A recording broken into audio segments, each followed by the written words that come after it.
my Lord Mayor, my late Lord Mayor, Your Grace, my Lord Chancellor, Your Excellencies, my Lords, Aldermen, Sheriffs, Chief Commoner, ladies and gentlemen.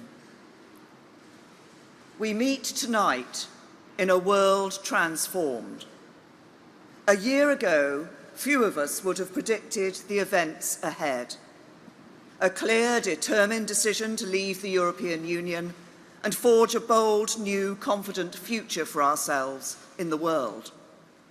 And of course, a new president-elect in the United States who defied the polls and the pundits all the way up to election day itself.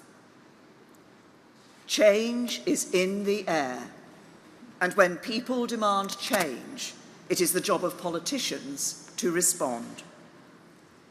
But it's also the job of those in positions of influence and power, politicians, business leaders, and others, to understand the drivers of that demand too. And I think that if we take a step back and look at the world around us, one of the most important drivers becomes clear. The forces of liberalism and globalization, which have held sway in Britain, America, and across the Western world for years, have left too many people behind. Let's be clear. Those forces have had and continue to have an overwhelmingly positive impact on our world. Liberalism and globalization have delivered unprecedented levels of wealth and opportunity. They've lifted millions out of poverty around the world. They've brought nations closer together, broken down barriers, and improved standards of living and consumer choice. And they underpin the rules-based international system that is key to global prosperity and security, and which I am clear we must protect and seek to strengthen. But we can't deny, as I know you recognise, that there have been downsides to globalisation in recent years, and that in our zeal and enthusiasm to promote this agenda as the answer to all our ills, we have on occasion overlooked the impact on those closer to home who see these forces in a different light. These people, often those on modest to low incomes living in rich countries like our own, see their jobs being outsourced and wages undercut. They see their communities changing around them and don't remember agreeing to that change. They see the emergence of a new global elite who sometimes seem to play by a different set of rules and whose lives are far removed from their everyday existence. And the tensions and differences between those who are gaining from globalization and those who feel they are losing out have been exposed ever more starkly through the growth of social media. So if we are to continue to make the case for liberalism and globalization, as we must, we have also to face up to and respond to these concerns. If we believe, as I do, that liberalism and globalization continue to offer the best future for our world, we must deal with the downsides and show that we can make these twin forces work for everyone.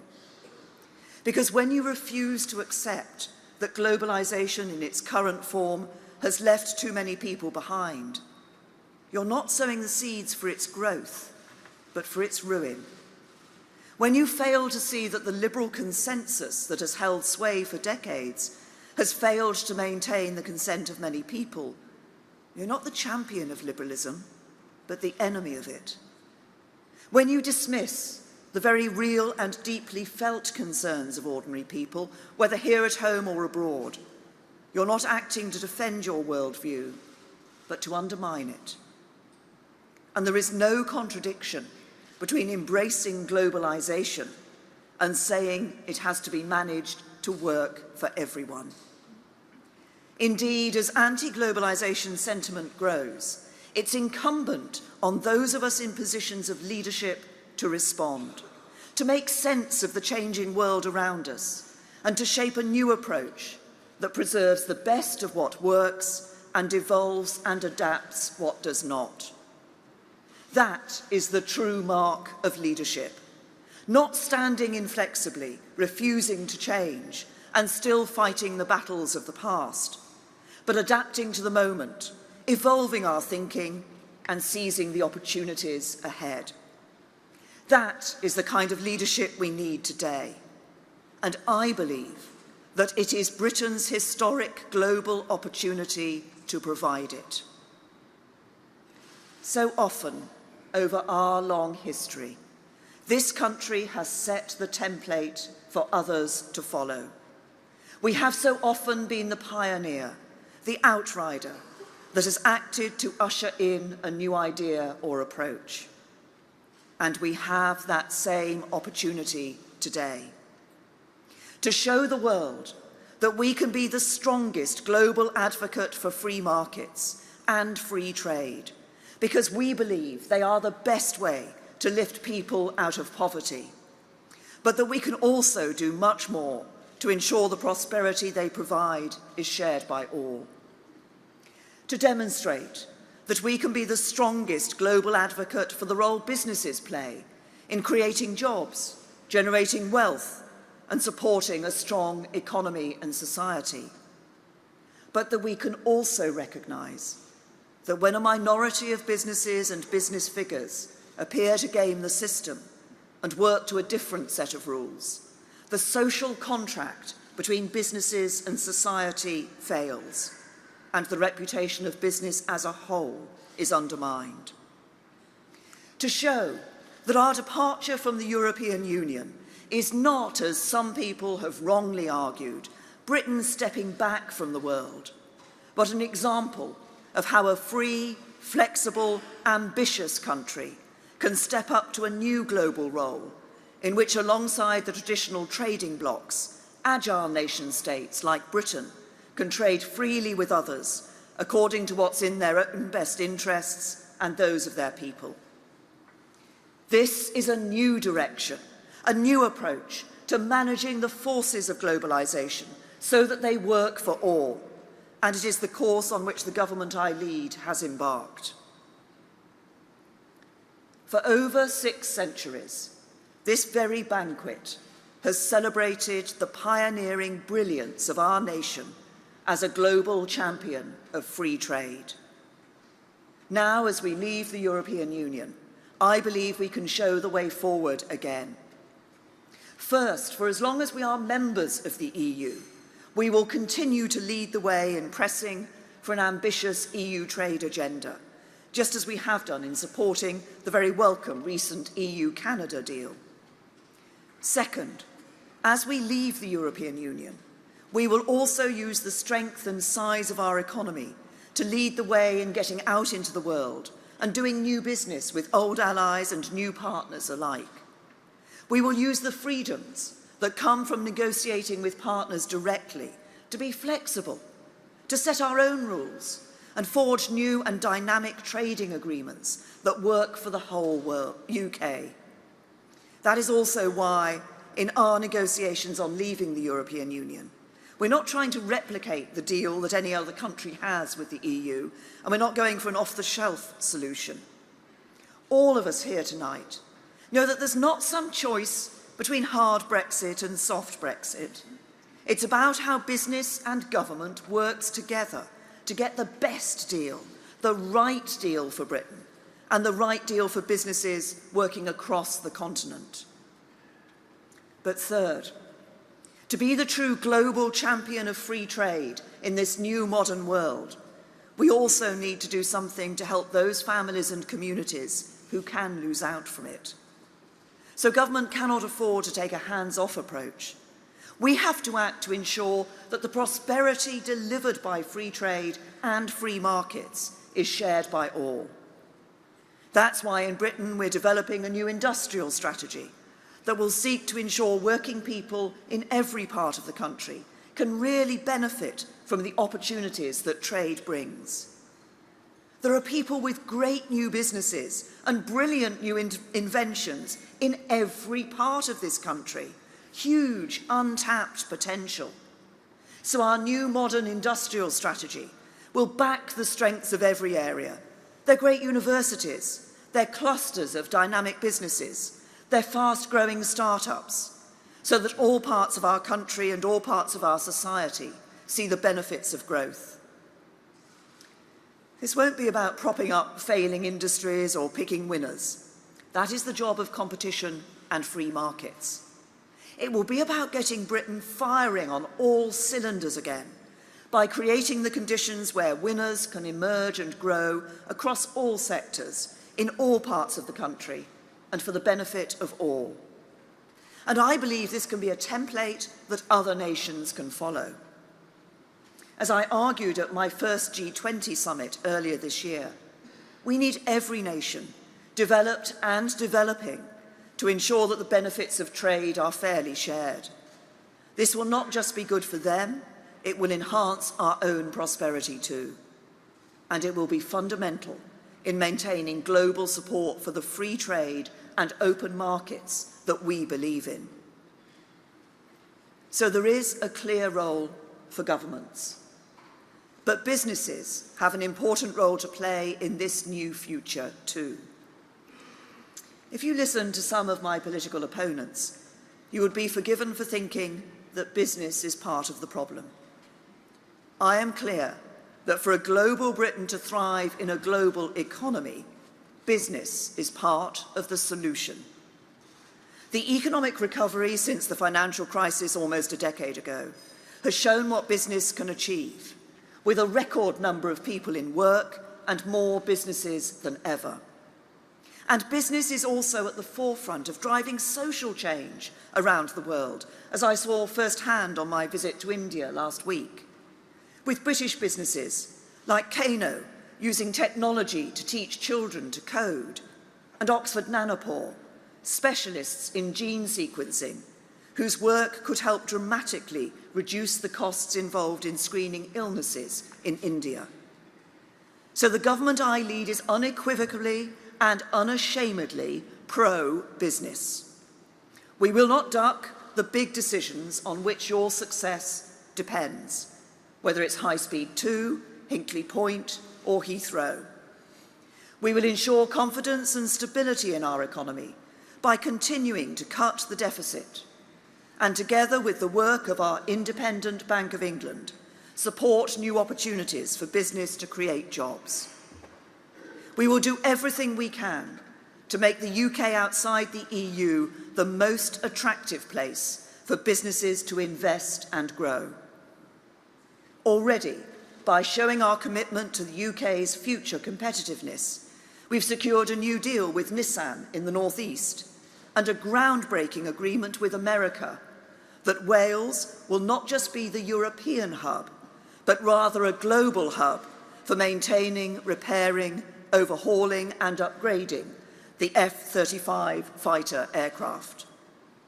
And as I've said, through our industrial strategy, we will proactively support the industries of the future, as well as those like financial services, where we already have a world-leading competitive advantage. And we will rebalance the economy across sectors and geographical areas in order to spread wealth and prosperity around the country. But in return, it is right to ask business to play its part in ensuring we build a country that works for everyone. And that British business, which is so often on the front line of our engagement with the world and whose actions so often project our values in the world, is seen not just to do business, but to do that business in the right way. I know many of you in this room recognise this responsibility, but others have voiced their suspicion of what they see as a growing anti-business agenda. I don't agree. It's because I believe so passionately in business that I say this. Asking business to work with government, to play its part, is profoundly pro-business because it is fundamental to retaining faith in capitalism and free markets. And again, it is Britain, and specifically many of you here in this room tonight, who can lead the way in the world. The great history of our livery companies stems from the fundamental principle that business is not just there to benefit business itself, but also to advance the common good. Since the 12th century, the guilds and livery companies have not only promoted trade and business, but also training and skills, research and innovation. They led by example, developing the simplest and best form of corporate governance there has ever been. My word is my bond. They built almshouses for members in sickness and old age, and continue to take a lead in broader charitable programmes, giving over £48 million to charitable causes last year alone. How different their ethos is from that small minority who believe they can operate by a different set of rules and who recklessly damage the entire business community in the process.